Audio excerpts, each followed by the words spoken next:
Hello everyone, नमस्कार। आज हम लोगों ने डिस्कस करना है शेयर मार्केट के बारे में, यानी कि प्रतिभूति बाजार के बारे में। देखिए, ये जो लेक्चर है ये एग्ज़ाम पॉइंट ऑफ व्यू के हिसाब से मैं आप लोगों को करा रहा हूँ। तो बाद में ये मत पूछना कि सर शेयर मार्केट पे पैसा कैसे लगाना है, ये सारी चीज़ें। क्योंकि यहाँ मैं जो भी लेक्चर रिकॉर्ड करता हूँ वो सिर्फ और सिर्फ एग्ज़ाम पॉइंट ऑफ व्यू के हिसाब से करता हूँ। देखिए, आप यूकेपीएससी की तैयारी कर रहे हैं, यूपीएससी की या फिर किसी भी स्टेट के एग्ज़ाम की, कुछ एक आधे क्वेश्चन यहाँ से ज़रूर पूछे जाते हैं। तो चलिए एक बार स्टार्ट करते हैं, शेयर मार्केट होता क्या है। और देखिए, सबसे पहले आप लोग समझिए कि शेयर क्या चीज़ होती है। एक बार इसको आप लोग अच्छे से डिटेल में समझने की कोशिश करिए। ठीक है, शेयर।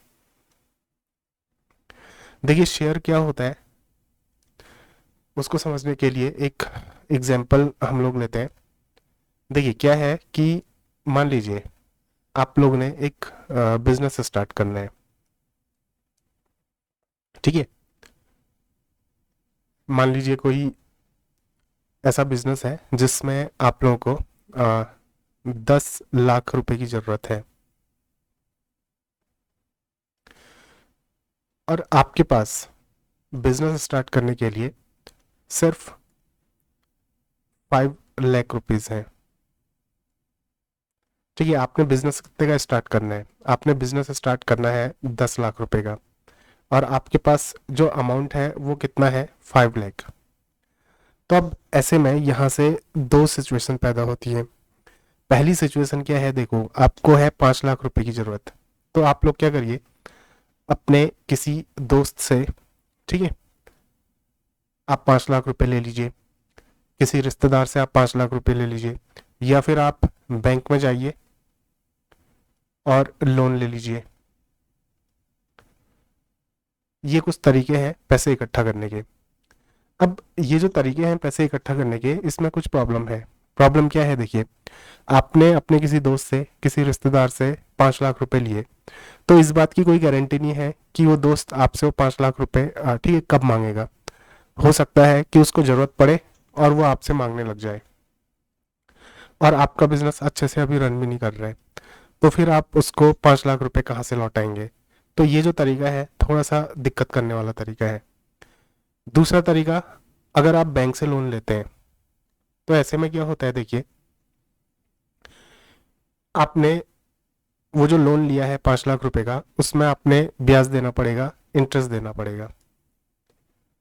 तो अगर 5 लाख का लोन है तो इंटरेस्ट देने के बाद वो आपको 6 साढ़े 6 लाख का पड़ जाएगा, और हर महीने आप लोगों ने क्या करना है? ईएमआई देनी होगी। तो ऐसे में दिक्कत ये है, अगर बिजनेस आपका अच्छे से ना चल रहा हो तो फिर आप ईएमआई कहाँ से देंगे? तो ये कुछ बेसिक प्रॉब्लम होती है जब हम किसी से लोन लेते हैं या फिर किसी से ठीक है पैसे उधार लेते हैं। तो अब इस प्रॉब्लम को सॉल्व कैसे करना है?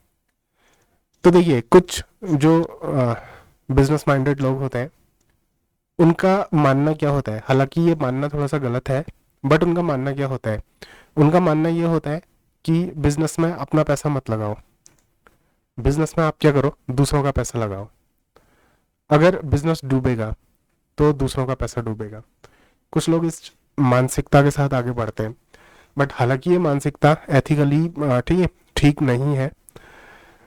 बट यहाँ पे को जो हम लोगों ने अभी शेयर मार्केट पढ़ना है, पूरा का पूरा शेयर मार्केट इसी पे बेस्ड है कि पैसा लगाओ तो दूसरों का लगाओ, डूबेगा तो दूसरों का डूबेगा, उससे हमको कोई फर्क नहीं पड़ने वाला है।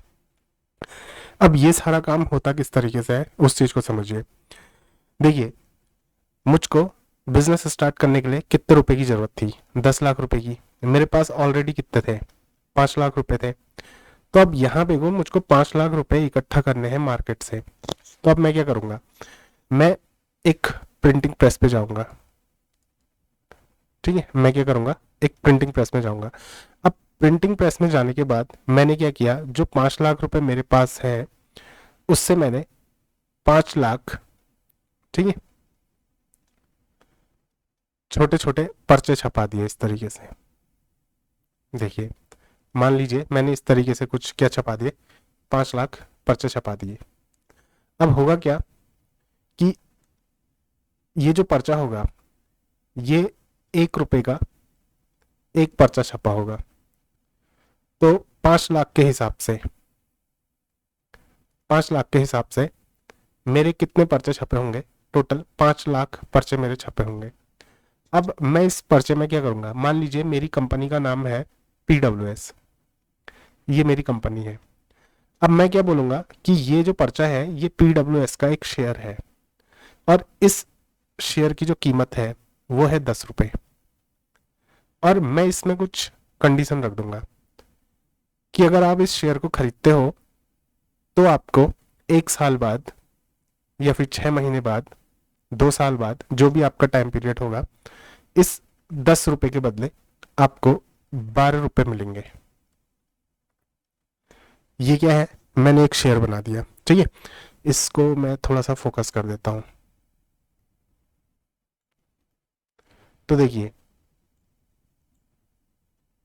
मैंने काम क्या किया, मैं गया एक प्रिंटिंग प्रेस में। प्रिंटिंग प्रेस में जाके मैंने कुछ पर्चे छपा दिए। 5 लाख रुपए मेरे पास थे। मैंने क्या किया, उन 5 लाख रुपए के 5 लाख पर्चे छपा दिए और एक पर्चे की कीमत मैंने कितनी रख दी? 10 रुपए। और मैंने बोला 1 साल बाद जब मेरा बिजनेस चल जाएगा तो मैं 10 रुपए के इस पर्चे के बदले आपको कितने रुपए दूंगा? 12 रुपए। तो ये जो पर्चा है ये दरअसल क्या है? एक शेयर है। अब देखिए अगर मैं 5 लाख पर्चे बेच दूं और एक पर्चे की जो कॉस्ट है वो कितनी है? 10 रुपीज। तो मेरे जो 5 लाख हैं वो कितने में बिक जाएंगे? 5 लाख इंटू 10 कर दीजिए। ठीक है, तो देखिए पूरे 5 लाख रुपए के मैंने 5 लाख पर्चे छपाए, यानी कि ओरिजिनल इसकी जो कॉस्ट थी वो 1 रुपए का एक पर्चा था। ठीक है, 1 रुपए का एक पर्चा था और मैंने कितने छपाए? 5 लाख पर्चे मैंने इसके छपाए और मैंने 5 लाख पर्चे बेच दिए। एक पर्चा मैंने कितने रुपए का बेचा? 10 रुपए का बेचा। तो 5 लाख पर्चे अगर मैं बेचूंगा इस तरीके की जो स्लिप है, 5 लाख स्लिप अगर मैं बेचूंगा तो 5 लाख इंटू 10 यानी कि मेरे पास कितने रुपए आ जाएंगे? 50 लाख रुपए आ जाएंगे। ठीक है, तो ये जो कॉन्सेप्ट है ये कॉन्सेप्ट है शेयर का। अब ये जो 50 लाख रुपीज है, इन 50 लाख रुपीज से मैं क्या करूंगा?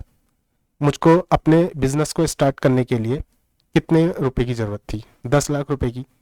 तो 10 लाख रुपए मैं क्या करूंगा? अपने बिजनेस पे लगा दूंगा। बाकी बचे कितने? 40 लाख।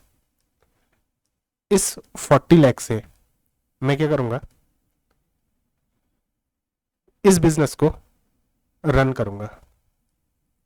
क्योंकि देखिए बिजनेस को रन करने के लिए भी किसकी जरूरत पड़ेगी? पैसों की जरूरत पड़ेगी। ठीक है, अब देखिए आदमी डूबता कहाँ पे को है? आदमी वहां पे को डूबता है जब वो इन 40 लाख रुपए की में से क्या करेगा? ठीक है, कोई लग्जरियस कार खरीद लेगा, कोई अच्छा सा घर खरीद लेगा, तो यहाँ पे भी फ्रॉड होने के चांसेस बनते हैं। अदरवाइज क्या है, ये एक सिंपल सा कॉन्सेप्ट है कि मुझको 5 लाख रुपए की जरूरत थी, मैंने 5 लाख रुपए के पर्चे छपाए, एक पर्चे की जो कीमत थी वो 10 रुपए रख दिया और मैंने बोला कि 1 साल बाद जब मेरा बिजनेस अच्छा चल जाएगा तो मैं आपको 10 रुपए के बदले ये जो पर्चा आप मेरे को दोगे, लौटाओगे, तो मैं आपको 12 रुपए पे करूंगा। और मैंने ऐसे 5 लाख पर्चे बेच दिए। एक पर्चे की कीमत 10 रुपए थी तो मेरे पास कितने इकट्ठा हो गए? 50 लाख रुपए मेरे पास इकट्ठा हो गए। अब मैंने इस 50 लाख रुपए में से क्या किया? 10 लाख रुपए अपने बिजनेस पे लगाए, बाकी ये 40 लाख हैं उससे मैं 1 साल तक अपने बिजनेस को क्या करूंगा? चलाऊंगा, रन करूंगा। तो इस तरीके से क्या होता है? कुछ बिजनेस होता है। अब रही बात कि आप मेरा ये पर्चा खरीदोगे क्यों, तो यही देखो सबसे बड़ी चीज होती है। देखिए प्रैक्टिकली बोलने में बड़ा आसान लग रहा है कि मैंने क्या किया, कुछ पर्चे छपाए और उसको बेच दिए। इतना आसान नहीं होता इन पर्चों को बेचना। देखिए आपके सामने मान लीजिए एक कंपनी है जिसका नाम है PWS, ये एकदम नई कंपनी है, ये मेरी कंपनी है। और दूसरी कंपनी है टाटा। दो कंपनियों के पर्चे आते हैं आप लोगों के पास। ठीक है, आप कौन सी कंपनी का खरीदेंगे? कौन सी कंपनी का शेयर खरीदेंगे? ऑब्वियसली टाटा का शेयर खरीदेंगे क्योंकि आपको पता है ट्रस्टेड कंपनी है। ठीक है, या फिर कोई दूसरी कंपनी है, मान लीजिए रिलायंस है, तो आप लोग किसका शेयर खरीदेंगे? रिलायंस का शेयर खरीदेंगे, क्योंकि आपको पता है ट्रस्टेड कंपनी है कि ये कंपनी डूबेगी नहीं। अगर डूब भी गई तो क्या होगा कि हमको अपना रिटर्न तो मिल ही जाएगा कुछ ना कुछ।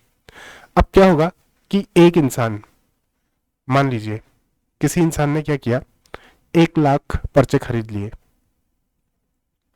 10 रुपए के हिसाब से, तो ओवरऑल उसने 10 लाख के क्या खरीदे, शेयर खरीदे। और 1 साल के लास्ट में क्या होगा कि एक पर्चे की कीमत हो जाएगी 12 रुपए। तो उसको 1 साल बाद जो रिटर्न मिलेगा वो कितना मिलेगा, 12 लाख। तो 1 साल बाद उसको जो प्रॉफिट होगा वो कितने का होगा, 2 लाख का प्रॉफिट होगा। तो इस तरीके से क्या होता है, ये जो शेयर मार्केट है ये काम करता है। और ये जो शेयर है इस तरीके से ये शेयर खरीदे बेचे जाते हैं।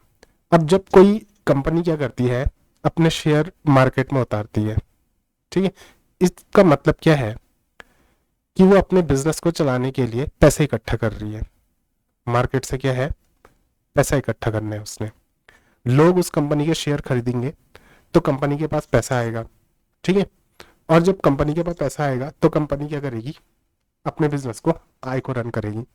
अब सवाल पैदा हुआ कि शेयर खरीदेगा कोई भी इंसान कौन सी कंपनी का शेयर खरीदेगा?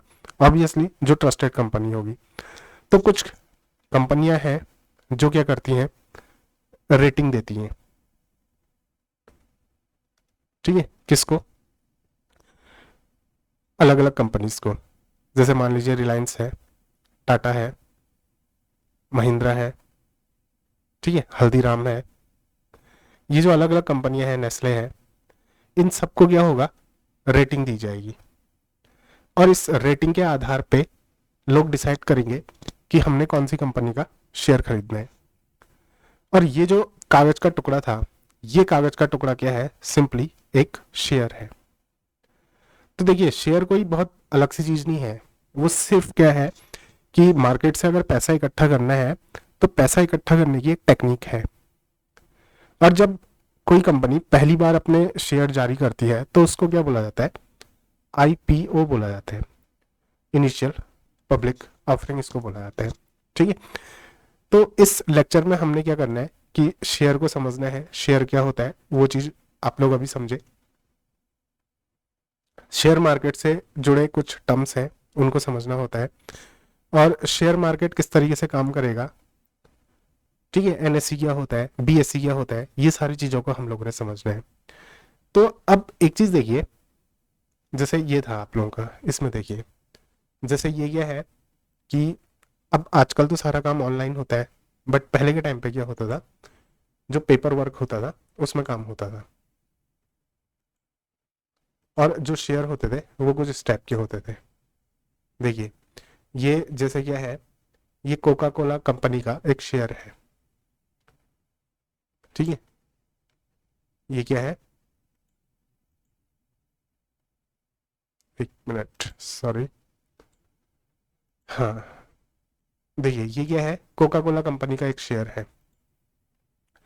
तो इस ये जो शेयर है इस कागज के टुकड़े पे लिख दिया जाएगा। अब कंपनी क्या है, कोका कोला कंपनी है, तो ऑब्वियस सी बात है कि ट्रस्टेड कंपनी है, लोग इस पे ट्रस्ट करना प्रेफर करेंगे। तो अब जैसे मान लीजिए ये जो शेयर है इस पे लिख दिया कि इसकी जो कॉस्ट है, ठीक है, वो कितनी है, 10 रुपए है। और 1 साल बाद आपको कितने रुपए मिलेंगे, 12 रुपए मिलेंगे। तो है क्या, आपने कागज का टुकड़ा खरीदा, फिर 1 साल बाद आप इस कागज के टुकड़े को रिटर्न करेंगे, तो आपको कितना रुपया मिल जाएगा, 10 रुपए के बदले 12 रुपए मिल जाएंगे। अब ऐसे में दिक्कत क्या है, देखिए मान लीजिए कंपनी डूब जाती है, तो क्या होगा, अगर ये जो कंपनी है ये कंपनी डूब जाएगी तो क्या होगा, आपका पैसा भी डूब जाएगा, कंपनी को प्रॉफिट हो जाएगा, तो डायरेक्टली आपको भी क्या होगा, प्रॉफिट हो जाएगा। अब सवाल पैदा होता है कि ये जो शेयर है ये कागज का टुकड़ा आप खरीदेंगे कहाँ से, और इस कागज के टुकड़े को आप बेचेंगे कहाँ? तो उसके लिए क्या होता है, ठीक है, कुछ एक्सचेंज बने होते हैं, जैसे एनएससी, ठीक है, तो ये क्या होगा, एनएसई, ये है जैसे national stock exchange, national stock exchange. पूरा इसको अगर लिखा जाएगा तो इसको पूरा लिखा जाता है NSEIL लिखा जाता है, NSEIL, national stock exchange of India limited. इसकी जो स्थापना हुई थी, देखिए जो आप लोगों के ग्रुप सी के एग्जाम है, ग्रुप सी के एग्जाम में डायरेक्ट फैक्चुअल क्वेश्चन पूछे जाते हैं, तो उसमें डायरेक्ट पूछ देंगे कि जो नेशनल स्टॉक एक्सचेंज है उसकी स्थापना कब हुई थी।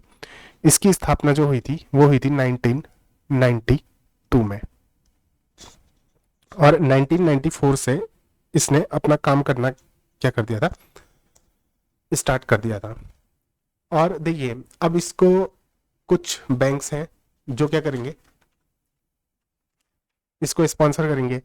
तो इसके स्पॉन्सर बैंक कौन कौन से हैं, जैसे LIC हो गया, GIC हो गया, ये सब क्या है, इसके स्पॉन्सर बैंक हैं।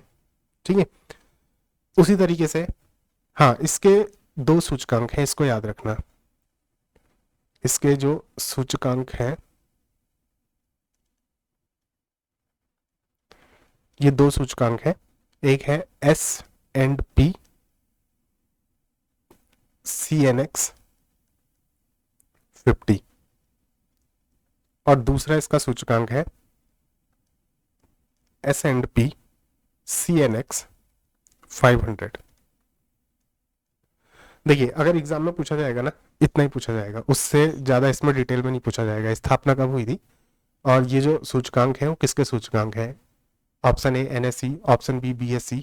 ठीक है, इस तरीके से।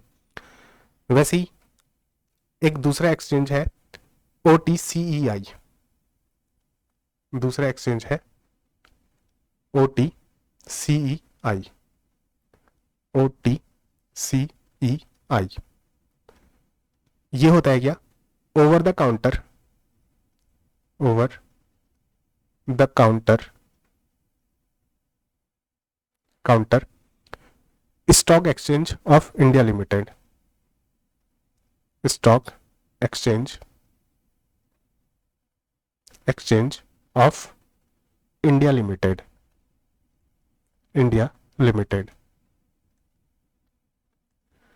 Over the counter stock exchange of India limited. अब देखो इसमें हिंदी में भी ऐसा ही लिखा होगा, हाँ हिंदी में लिखा होगा over the counter stock exchange of India limited, ये सारी चीजें बहुत ज़्यादा टेक्निकल टर्म्स में उसमें अंतर नहीं होता है। अगर आप जैसे कंप्यूटर पढ़ोगे या इकोनॉमिक्स पढ़ोगे तो ऐसा थोड़ा बहुत अंतर होता है, बट बहुत ज़्यादा अंतर नहीं होता है। जो चीज़ इंग्लिश में लिखी होती है उसी को हिंदी में क्या करते हैं, छाप देते हैं। तो ये जो OTCEI है इसकी स्थापना हुई थी 1989 में। इसकी स्थापना कब हुई थी, 1989 में। अब देखो ये क्यों बनाया गया था, क्या होता है कि जैसे जो शेयर मार्केट है उसमें क्या होता है, शेयर का जब लेन देन किया जाता है, ठीक है, तो कभी कभार क्या होता है कि इस लेन देन में कुछ विलंब हो जाता है, कुछ देरी हो जाती है। मान लीजिए आपने शेयर खरीदा, फिर जब आप लोगों ने शेयर देना है तो देने में कुछ विलंब हो गया, या फिर आपने जो खरीदा है आप तक पहुंचने में कुछ विलंब हो गया। तो ये जो लेन देन में विलंब होता है, और कभी कभार क्या होता है बहुत सारी धोखाधड़ी होती है, और जो छोटी कंपनियां हैं उनके जो शेयर होते हैं, ठीक है, उनको जोड़ने के लिए और एक ट्रांसपेरेंसी बनाने के लिए किसका स्थापना की गई थी, OTCEI की स्थापना की गई थी।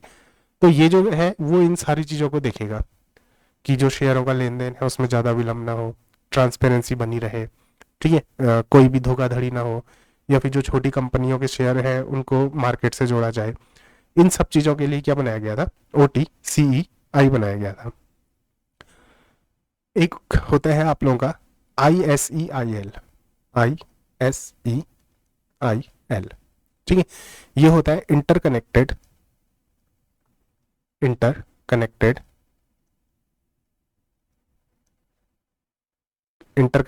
Exchange of India limited, exchange of India limited, OTCEI, sorry ISEIL, interconnected exchange of India limited. इसकी स्थापना हुई थी 19 इसकी जो स्थापना हुई थी वो कब हुई थी? 1998 में। इसकी स्थापना कब हुई थी? 1998 में। अब देखिए ये क्या करता है कि ये जो एक्सचेंज है वो देश के 15 जो दूसरे एक्सचेंज हैं, ठीक है, उनको क्या करता है? एक साथ जोड़ने का काम करता है। ऐसे एक्सचेंज जो बाकी एक्सचेंजों की तुलना में कम कारोबार करते हैं, ठीक है, ऐसे एक्सचेंज जो क्या करेंगे? बाकी एक्सचेंज की तुलना में कम कारोबार कर रहे हैं, तो ऐसे ओवरऑल 15 के आसपास जो एक्सचेंज है उनको आपस में कनेक्ट करने का काम करता है। कौन? ISEIL। वैसे ही अगला आप लोगों का है BSE। तो ये क्या होता है? ये होता है Bombay stock exchange, Bombay stock exchange, सी है stock exchange, Bombay stock exchange. देखो ये जो है भारत का पहला एक्सचेंज है जिसको 2002 में, ठीक है, 2002 में एक प्रादेशिक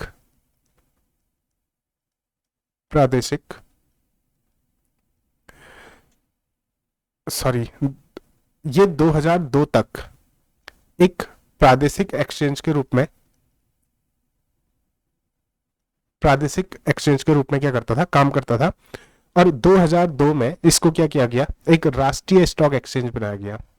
क्या बनाया गया? एक नेशनल स्टॉक एक्सचेंज बनाया गया।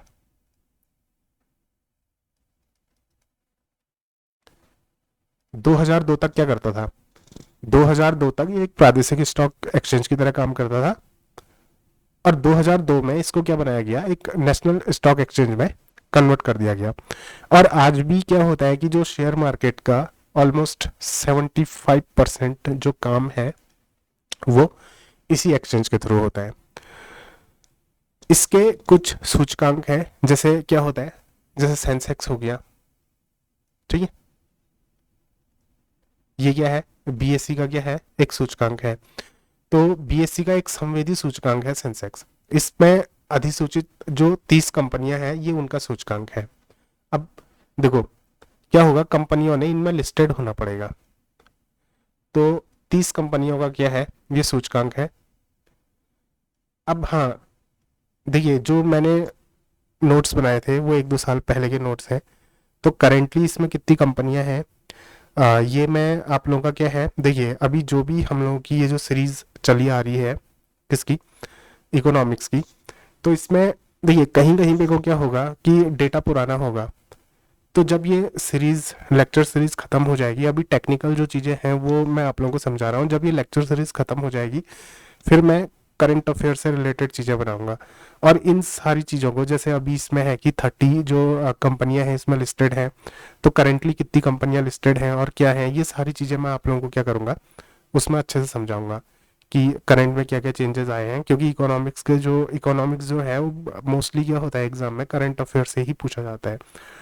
तो 25-30 वीडियो जो भी बनेंगे जिनमें कि इकोनॉमिक्स का जो बेसिक है वो समझ में आ जाएगा, तो फिर हम लोग क्या करेंगे कि उसके करंट अफेयर की तरफ बढ़ना स्टार्ट करेंगे, ठीक है। तो देखिए, तो 30 कंपनियों का क्या है? ये एक सूचकांक है। वैसे ही इसका दूसरा सूचकांक है BSE 200। BSE 200। तो ये जो BSE 200 है इसमें क्या है? 200 कंपनियां हैं, ठीक है। कितनी कंपनियां हैं? 200 कंपनियां हैं। और ये क्या करता है? इन 200 ये जो 200 लिस्टेड कंपनियां इसमें होंगी ये उसका सूचकांक है, ठीक है। क्या? BSE 200। वैसे ही क्या होता है, अब देखो क्या होता है कि जैसे मान लीजिए कुछ विदेशी लोग भी हैं जो इसमें क्या करेंगे, इस शेयर मार्केट में पैसा लगाएंगे। ठीक है, इस शेयर मार्केट में पैसा लगाने वाले कुछ विदेशी लोग भी होंगे। तो जो विदेशी निवेशकों की सुविधा के लिए क्या होता है, इसका अमेरिकी डॉलर में रूपांतरण किया जाता है, जिसको क्या बोला जाता है, जिसे क्या बोला जाता है, डॉलेक्स बोला जाता है, डॉलेक्स। ठीक है, इसको क्या बोला जाता है, डॉलेक्स बोला जाता है। जो विदेशी निवेशक है, अगर उनकी सुविधा के लिए क्या होगा, इसको अमेरिकी डॉलर में जब इसका रूपांतरण किया जाएगा तो इसको क्या बोला जाएगा, डॉलेक्स बोला जाएगा। और वैसे ही BSE 500 होगा। ठीक है, BSE 500 होगा। तो इसमें क्या होता है, 500 क्या है, सॉरी, इसमें BSE 500 में, हाँ, 500 जो होंगी कंपनियां रजिस्टर्ड होंगी। ठीक है, और नेशनल स्टॉक एक्सचेंज में, सॉरी, नेशनल जो, सॉरी, इनका जो राष्ट्रीय सूचकांक है उसमें 100 कंपनियां शामिल होंगी। तो इस तरीके से क्या होता है, ये जो सूचकांक है ये काम करते हैं। ठीक है, जैसे BSE हो गया, NSE हो गया, और ये हो गया OTCI हो गया, NSE हो गया, ISEIL हो गया। तो इस तरीके से और भी होते हैं, जैसे इंडो नेक्स्ट है और SME है, इंडो नेक्स्ट हो गया और SME हो गया। अब देखिए, इंडो नेक्स्ट क्या होता है, SME एक्सचेंज क्या होता है, और शेयर मार्केट से जुड़े बहुत सारे टर्म्स वगैरह होते हैं, जैसे पेड अप कैपिटल क्या हो गया, ब्रोकर क्या हो गया, जॉबर क्या होता है, ठीक है, बियर क्या होता है, बुल क्या होता है, और मार्केट मेकर क्या होता है। ये सारी चीज़ें हम लोगों ने क्या करना होगा, इस लेक्चर सीरीज में कवर करना होगा। तो फिलहाल आज की वीडियो में इतना ही। उम्मीद करता हूँ कि ये सारी चीज़ें आप लोगों को समझ में आई होगी। मिलते हैं अगले वीडियो में, तब तक के लिए धन्यवाद, नमस्कार।